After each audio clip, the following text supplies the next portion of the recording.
Okay, so I've already talked about you, Dennis, so why don't you introduce yourself? I'm Dennis Davila with Richard Karr Collision Center.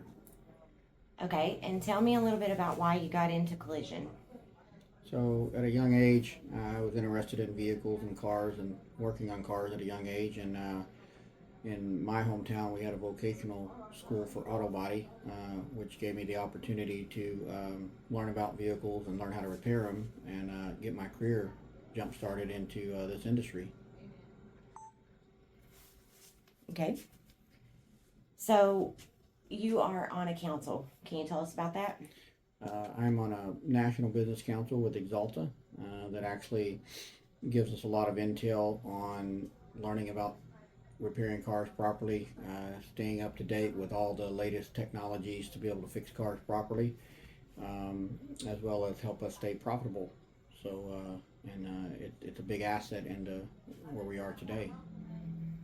So this is where I got my start in collision, and as an apprenticeship teacher, I've gone around to a lot of different shops, and there's been some that didn't quite stay ahead of the times on the procedures. Why is that so important to you to make sure that you have the right tools and stay ahead on procedures? Well, the number one reason would be for the customer safety. You know, a lot of these vehicles today are very complicated, and there's lots of procedures that have to be followed in order to fix the car properly, so that the vehicle will perform the same way in an accident after we repair it. And the days of having general guidelines to fix a car have gone away, and every manufacturer has basically designed their own and want a different procedure on every make and model in order for us to fix them properly. So if we don't follow those, we're not going to be putting our customer.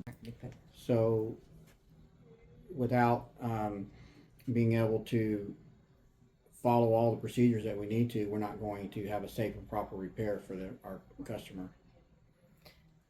Okay, and so another thing that I see whenever I go around to shops is that not all the shops provide the specialty tools. And I know when I worked here, anything we needed, you got it for us. Why is that? Well, number one, I want to make sure that the tools that are required to fix the car properly are the correct ones for the vehicle, and not allowing the technician to choose those. Um, the technicians purchase their own hand tools and the minor air tools, but all of these specialty tools are purchased by the shop, so that there are a lot of research done to make sure that they meet the criteria of what the OEM recommends or requires. So, whenever I was an instructor, I was an apprenticeship instructor, and I had students, and I gave one to you, and then you got another one. Can you tell me why you like having students and why you provide a mentor to them? Well, having students is a great way to teach the student from being no knowledge to all the knowledge that we want them to learn, without gaining bad habits from going other places and us hiring other people that have already been in the industry. It's great to be able to take these students and teach them the proper way from the very beginning, so that they don't have to develop bad habits. So, and it allows them to learn more about our technicians and their technician ways, and use multiple different tactics to make them an opportunity to be successful and be a full technician of a technician on their own. Okay, but why do you think it's worth it to provide a mentor to them? Because a lot of places that I was having trouble with was I tried to get them a job somewhere, and they were like, well, I don't have any guys that have the time to take their time away to train anyone. Well, part of that may be the shop's management or owner making that choice, but um, the technician, uh, if they understand why they're doing it, and they can be taught the value of it, and they'll actually see it. Some of my technicians saw it took a little while to understand the value of it, and once they learned it, they realized how valuable it was.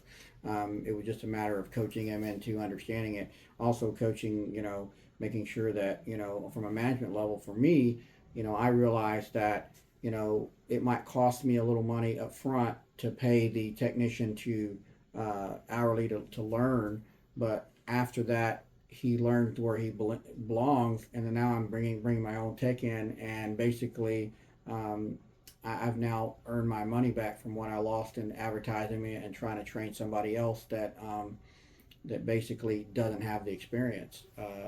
So it's a completely different tactic as far as you have to educate the mentor as well as educate the student into these programs. You can't just throw a student in there and hope that they do well, because not every great technician is also a teacher. So they have to be taught how to be able to teach, and then the student has to be capable of learning.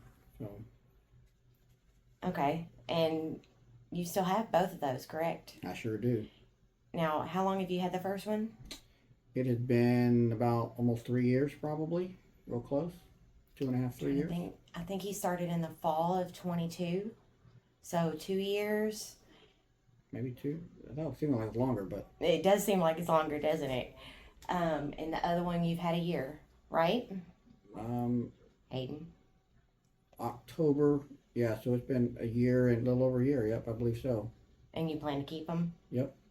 And we've had it. It wasn't always easy. We've had some struggles with some of it, and There's been some times that we had to break down and explain.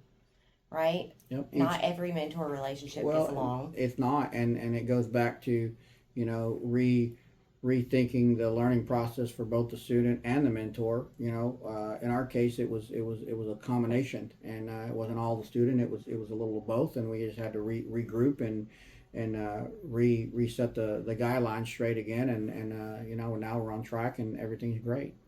So what do you think it was that made you choose those technicians to be the mentors? Well, part of it was those were the first time I tried it out. I was trying it with what I thought was my best tech in the shop, and then I realized that being he was the best tech doesn't mean he was the best teacher.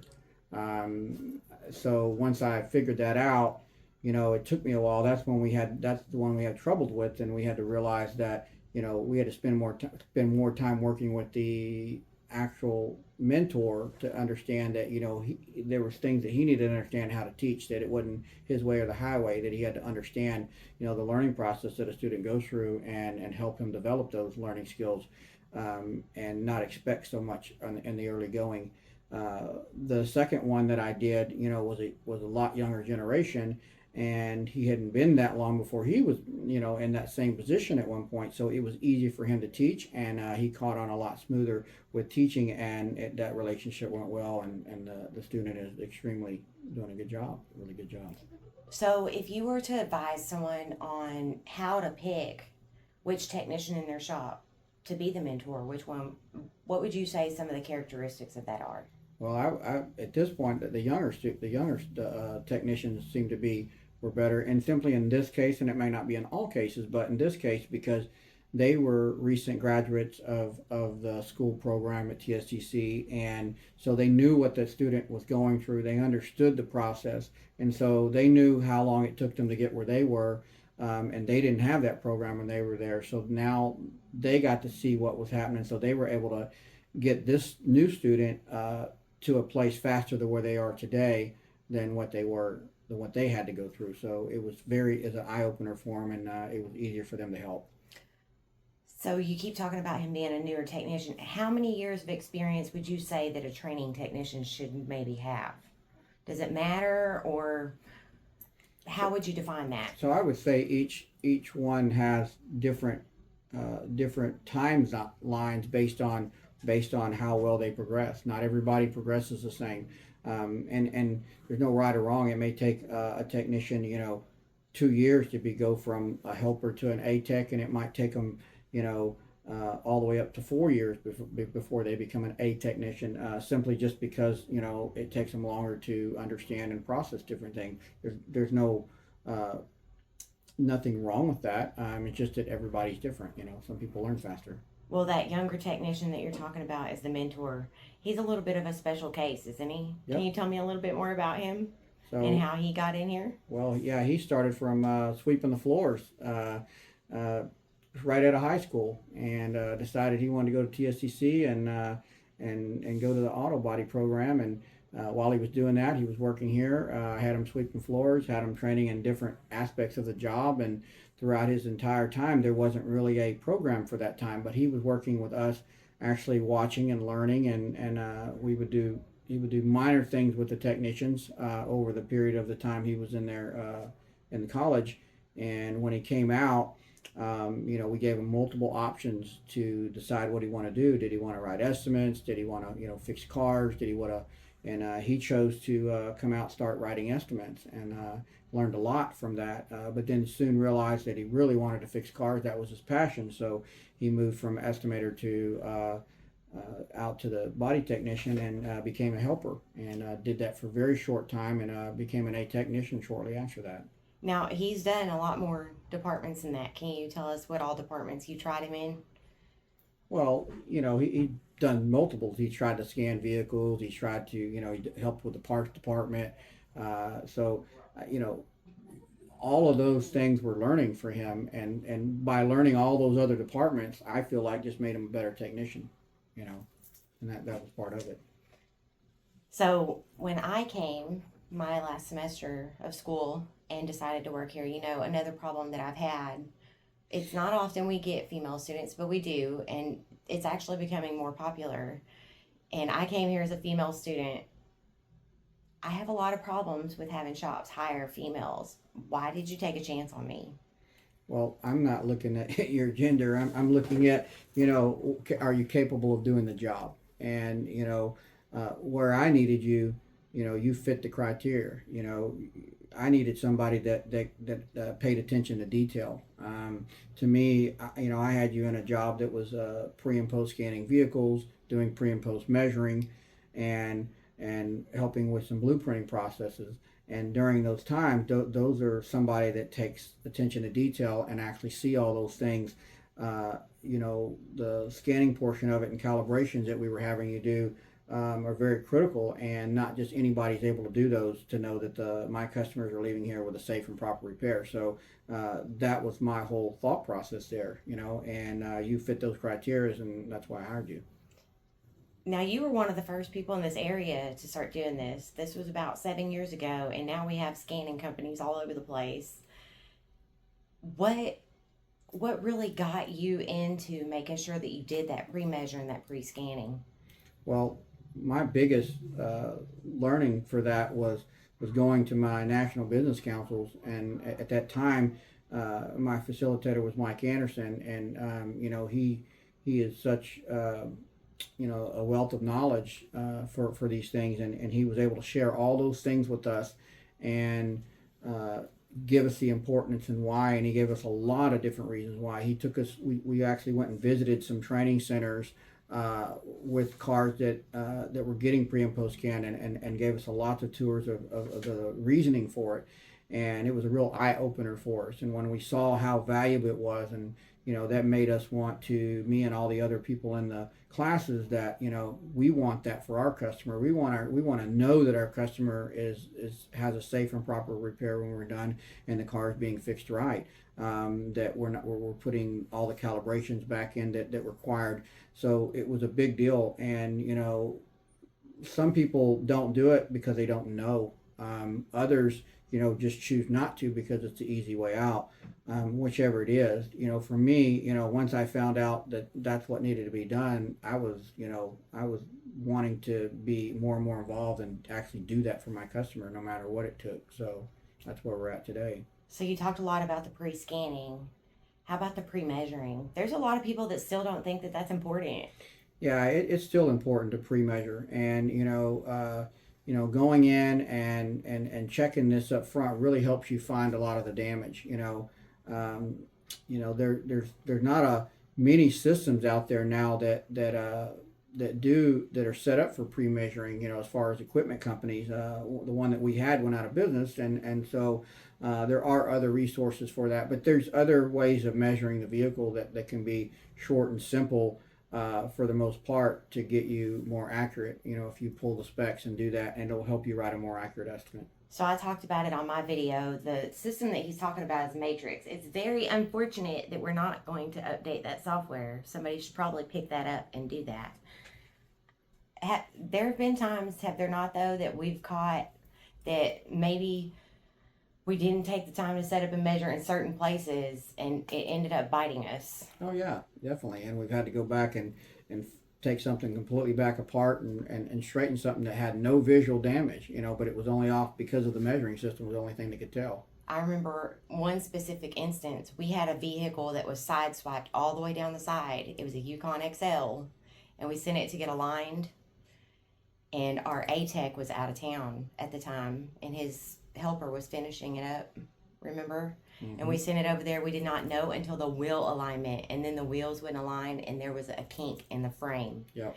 And we ended up having to wait for a frame, and that car was supposed to go home that day, and a simple pre-measure. Yep, would have solved the problem. And he did it with the car liner, but sometimes some of the bigger systems, if you don't go over every part of the car, you can miss those small little things, right? Yep, that is correct. Okay, so not only did I do diagnostics, so when I was hourly, how did I end up going into production? That's another thing that some shops are not putting roles for in their shop. How did I go from, I did a little bit of everything when I was hourly. How did I end up in production? How did you start? I don't even remember how you started me on that. Well, I tried to get you into production so that you were more involved with what's going on in the shop.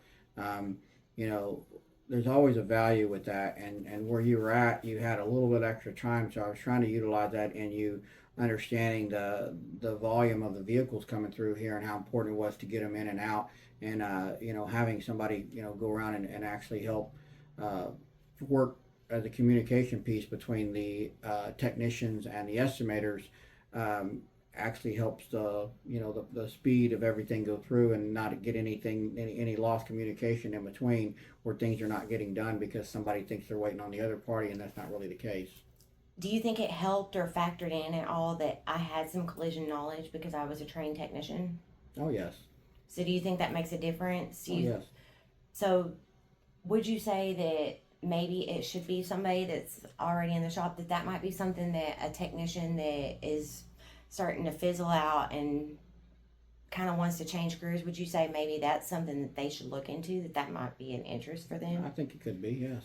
So what kind of benefits do you think come from it being a trained technician? Well, a trained technician actually will definitely help because they're going to understand the process. Any experience in this field is an advantage, so that's basically what we're trying to accomplish, but go through okay, so but do you think it's something that maybe even a trained technician, if you had somebody that came in and was interested and passionate about doing this, do you think that they could pick it up without necessarily being a technician first?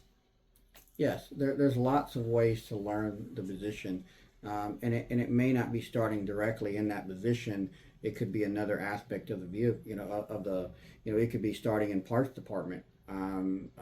I've had a lot of people that I start in parts to understand parts, and because they're going to work hand in hand with the technician all day long, so they learn the urgency and they learn the importance of getting the parts here on time so that the car can leave on time. So now they start understanding that there's more to it than just the parts, that there's supplements and there's insurance companies that are being waited on, so they get a better grip of it and become good at it as well. So it's good to know all those parts of the job. And that was one of the things that I did a lot was Yep. parts matchup.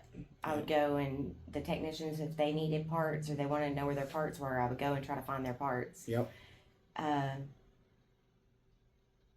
I would say that that's a big advantage to have, as far as I did pretty much anything. I would run sublets, make sure that wheels made it on cars before they made it home, set up for alignments at the end. Can you tell me a little bit more about how it helped whenever it came to writing that initial supplement or that initial estimate and only having to add one supplement, to have somebody that kind of understood all the procedures and the rules whenever it came time to make that supplement? like the list that I used to make for the estimators about everything that they needed to add. So production played a little bit into that because of the fact that I went around and ran sublets and dealt with the technicians and things like that. That kind of helps in that role too, right? Well, yes, and I think a lot of what helped that is actually, you were spent a lot of time training and researching procedures, and that's where researching the procedures allowed you to go look up how to do something, and look up the procedures on it and start understanding when you're writing the estimate. Or looking for additional damage, you research the procedures to go with it that would actually help you understand all the things that needed to be done to do that, to be able to add it onto the estimate. A lot of times the databases won't tell you everything that you need to do, but the procedures, when you look it up, how to remove some, install it, or replace it, whatever it is, will help you understand all the other extra things that you would need to do, so you would add a more accurate estimate. I love that you brought up procedures. So there's still a lot of shops that don't think it's worth it to pay for any of that software. And can you tell me what all different manufacturers you had subscriptions to? So I have subscriptions to, obviously we're a GM dealership, so I have GM, I have Honda, I have Nissan, Kia and Hyundai have limited, but I do have their access. And we also have all data that we use as a third party for any of the other vehicles. We have CCC repair methods, as well as Mitchell's procedures as well. So, and Mitchell lined in with the matrix, so we use that for our measuring system also. So we have multiple ways to pull in the procedures, and so when one doesn't have exactly what we want, we go to the others. But we have the OEMs as well, and several of the OEMs, and if we have some that we need to go past that, I'll do a day or two subscription. So why is it worth it for that software? Well, because I'm able to find the latest, greatest, proper procedure. When we're doing weld-on panels and structural panels, I want every panel that we put on requires that we have the OEM procedures, not only for the technicians to use and follow, but for us to have it scanned in our file as well, that we're using the latest, greatest procedures to do it. We don't save procedures. Even if I do a car 1 week and then 1 week do the same exact panel again, I reprint the procedures because they could have changed. So we follow those procedures, and it's very critical. So. And you mentioned we had all data and we had manufacturer. Weren't there times that I would go and try to pull it from all data and they did not have? Especially on the newer models. They update fairly quickly, but they don't, obviously the OEMs are going to have the latest, greatest. And so, we try to use the OEMs when possible. And then some of the older cars we may pull from all data because they're usually in there, and it's easier to use. Okay, and so when I started, we were using third-party asset, which we still continue to do. We ended up getting into, we're obviously a GM dealership, so we got the GM and we ended up getting FCA. Why do you think that we added those manufacturer systems to be able to do calibrations? Well, the ones that I have are the models that I work on the most. Mm-hmm. And so majority of all of my cars that I work on, I have the factory scan tools for most of those. Obviously, it's very pricey and costly to have every one that, every car that's out there, but we cover the most major brands that we work on. And also, I have OE certifications for all of those brands as well. So, I have all the OE procedures to make sure I'm following those guidelines. So, you think it was an advantage to have that in-house? Be able to do calibrations and everything? Definitely. I would say it kind of saved us some time having to take a car and drop it off to have at least a few of the OEMs that we worked on all the time and have a person that did that, don't you think? It's also a peace of mind knowing that you're using the factory software to pre and post scan the vehicles with those scan tools, and not relying on a third party to hope that they have it right. So would you say that I've seen at some places that, and I'm not faulting anyone for this, but I've seen at some places that they've got receptionists scanning the cars and sending them back to the technicians. Would you say that it's worth the investment of having somebody that actually trains in that and is a diagnostic Oh, yeah. technician? Definitely. You need somebody that has the knowledge and know what they're doing to be able to scan a vehicle. The actual process of scanning the car is not what's important. It's researching the information that comes from it is where the value is. That's where you have to have somebody that knows what they're doing. So in researching those procedures, doing the calibrations, it kind of makes somebody kind of knowledgeable to know exactly if we take this bumper off, we have to do this. If we do an alignment, we have to do this calibration or initialization. It's not something where you just scan it, work on the car, and then clear the codes out at the end, right? That is correct. Yes. You think there was any return on your investment for having a diagnostic technician? Oh, definitely. So if you had any advice to the different specialty positions that you have created in your shop, because you've had, besides your employees that have retired, your employees come here and stay here for some reason. Why do you think that is? Well, I think that us being able to provide them with a peace of mind when they go home that they fix cars right here.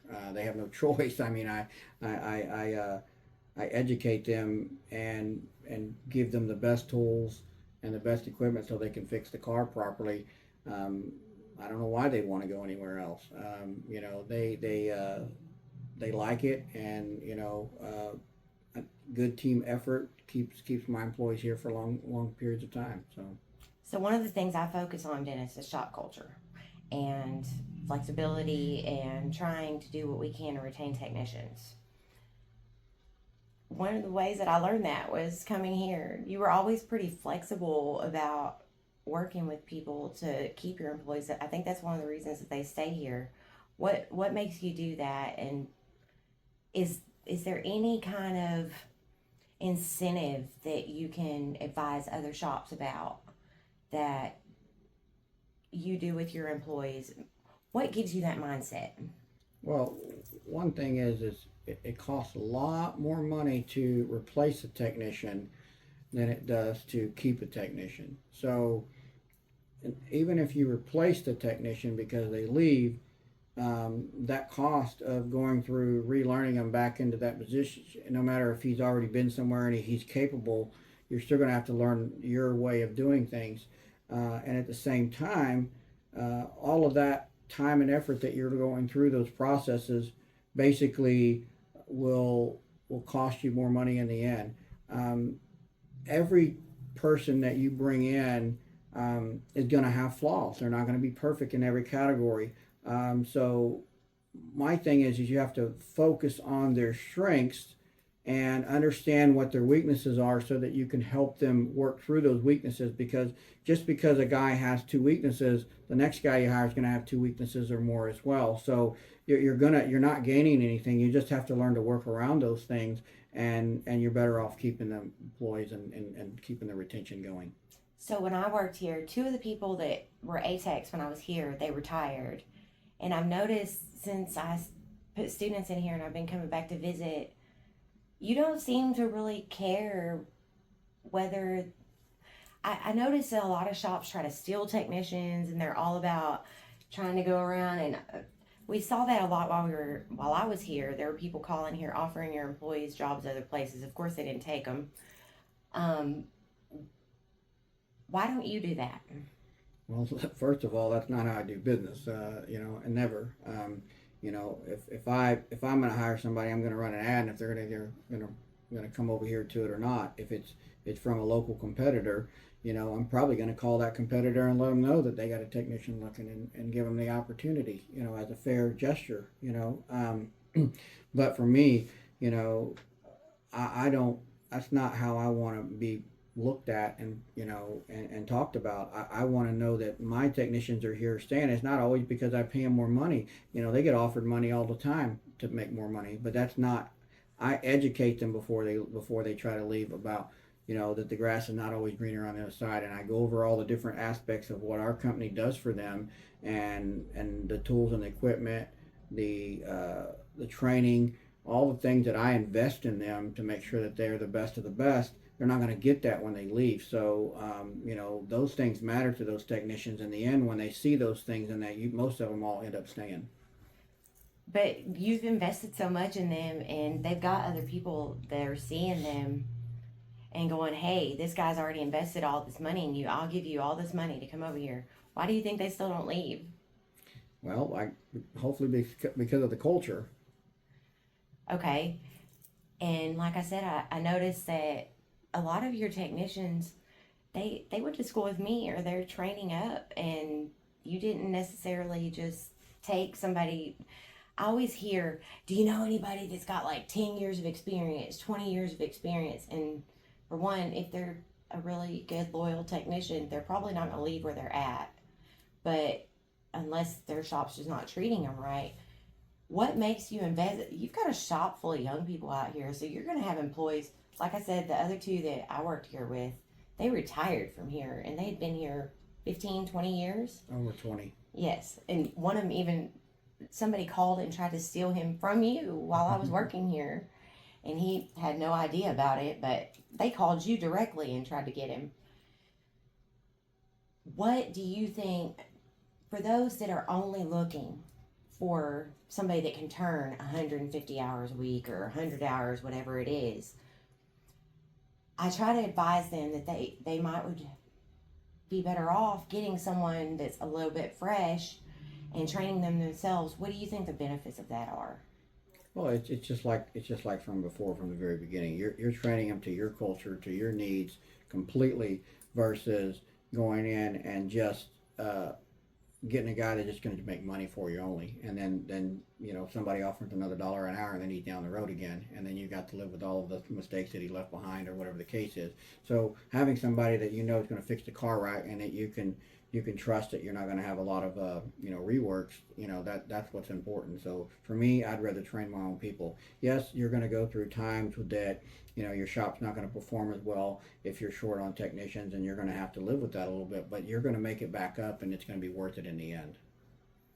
That's awesome. That's totally my philosophy, and what I'm going to try to get that information out there, because so many shops, they struggle trying to wait for that A-Tech. They're trying to wait for that A-Tech, or they're trying to get them from somewhere else, and they don't understand that whenever they bring in somebody that's fresh, even if they don't know everything, or they're starting out, or they're in school, you can train them the way you want. Don't you think that promotes a little bit of that loyalty that you get? Yeah, definitely. Most of the people that you have here, they started here like me from scratch, right? Mm-hmm.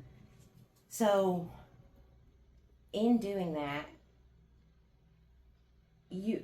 I have noticed that if they don't you talked about their strengths. If they don't have a strength in one place, I've seen you move them from department to department.